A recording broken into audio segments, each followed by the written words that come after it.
Imagine, no more ferry lineups. Driving from Powell River to Squamish and on to Whistler, Kamloops and all points east. We at the Third Crossing Society have a concept, an idea.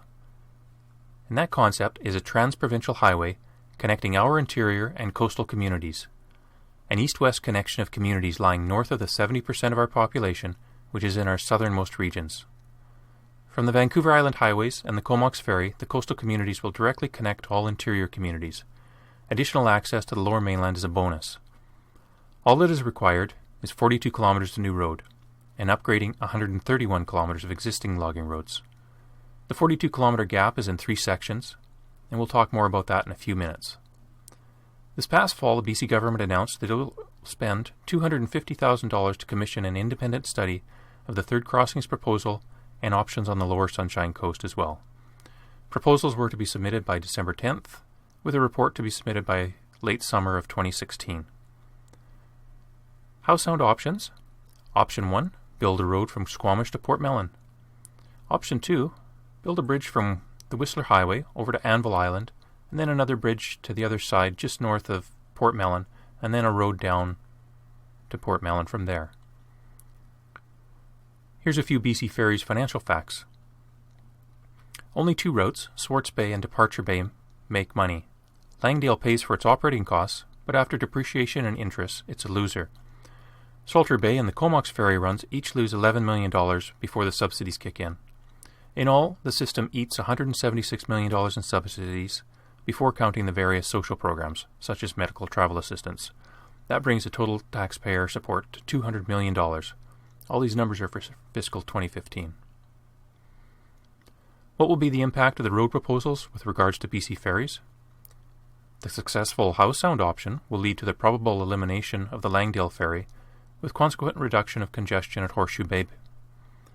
The Third Crossing proposal may lead to the elimination of the Salter Bay ferry and very significant economic improvement to the Comox ferry. BC ferry savings will entirely pay for the provincial share of the cost of the 2 highway proposals. There's a lot of support for this road in the province. We have official support for the road from in the Powell River area, Powell River Regional District, City of Powell River, Slam and Nation, Powell River Tourism, Powell River Chamber of Commerce, and the Sunshine Coast Real Estate Board. In the Squamish-Lillooet areas, Squamish-Lillooet Regional District, Pemberton Chamber of Commerce. On the Central and Northern Vancouver Island areas, Comox Valley Regional District, Alberni-Clayoquot Regional District, Town of Comox, Comox Airport Authority, and we're in discussions with additional organizations as well. We've got a number of major objectives for 2016. First one is to explode the number of supporters across the province. The next is to increase support from the private sector. And we're continuing to build our relationships at the political level, working with senior ministry and ferry officials. For now, let's take a closer look at the road. Moving from west to east, from all northern and central points on Vancouver Island, you'll proceed down to Comox, head over on the ferry over to Powell River, and disembark and head down Highway 101 down to Dixon Road at Lang Bay. At this point, you're going to turn left for 4 kilometers, and you're at mile 0 at this point. And you're going to proceed on good quality logging roads, which you can see here. These logging roads that will be upgraded to numbered highway standards, paved 2 lanes with passing lanes as needed. You'll note that the road in this picture is reasonably straight and level. It was once a logging rail bed. At about kilometer 35, you will come to your first view of Goat Lake and Powell Lake in the background. Here you're going to proceed along the source shore of Goat Lake to the mouth of the Eldred River. You're at about 50 meters of elevation. This area has just beautiful scenery. This whole highway has beautiful scenery. We proceed up the Eldred River Valley to the intersection of to Diane, Maine. The Goat Lake Main becomes more narrow from this point forward, and you are about to encounter several water bars.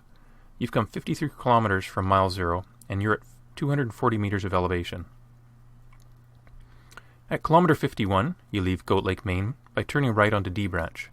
You're at 275 meters of elevation. After a few more kilometers, you will encounter what's called the Bowling Alley, at an elevation of 662 meters. Proceed a few more kilometers until you reach the upper Eldred River. The view is magnificent. To your left is Mount Alfred and its glacier. The Lausman Pass is to the right of Mount Alfred. You're at 65 kilometers from mile 0 and at 720 meters. Only 495 meters of elevation more to go to the summit of the pass, which is at 1,215 meters. Mount Alfred is almost twice as high, as you can see in the picture, at 2,405 meters. Crossing the Upper Eldred became a problem a few years ago when the old footbridge and ATV bridge were washed out. Before the washout, it looked like this. This spring, a new permanent ATV bridge is being built and will be placed by the Third Crossing Society with the help of many volunteers, donated materials, and skills and the financial help of the Powell River Community Forest. All of these volunteers have the enthusiastic thanks of many in the community. The next 495 meters will likely require the first switchback to take us to the pass. Here is the ascent. At the pass, the highest point of the third crossing is at 1,215 meters. This is the Powell River Divide. You've traveled 66 kilometers from mile zero. Over the pass, you're going to descend into Jervis Inlet, which will take about 14 kilometers for an average grade of 8.6%. Highway officials have opined that the engineering looks fairly easy. The views are, of course, once again magnificent. The pictures of the descent and its Jervis Inlet is at about the center of the picture. Once again, the road is back at sea level and on very ingrown logging road. At the head of Jervis Inlet, we will cross the Squamish River, 84 kilometers from mile zero, with a gradual ascent of the Honachan River Valley for 36 kilometers to the west portal of the tunnel at 920 meters of elevation. Here we are at 110.4 kilometers from mile zero. At this point, you will travel through a 3.2 kilometer tunnel, where you will exit on the other side, the east portal. There will be a 115 meter rise, which will aid ventilation. The 11.1 kilometer descent from this point of 412 meters along Casement Creek takes you into Sims Creek. At this point, you've traveled 124.7 kilometers from mile zero.